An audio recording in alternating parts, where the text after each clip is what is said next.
اگر تم چاہتے ہو کہ تمہیں بہتر نہیں بلکہ بہترین ملے تو اللہ پر گمان نہیں بلکہ کامل یقین رکھو۔ دشمن ہی تمہیں ایک عظیم جنگجو بناتا ہے۔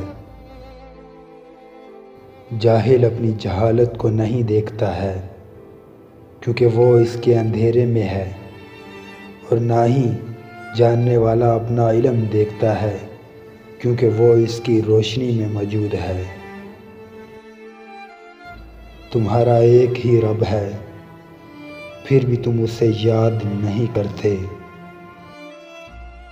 اپنی ذات سے دوسروں کو انصاف دلاتے رہنا اور بغیر مجبوری کے کسی سے اپنی ذات کے لیے انصاف کا مطالبہ نہ کرنا۔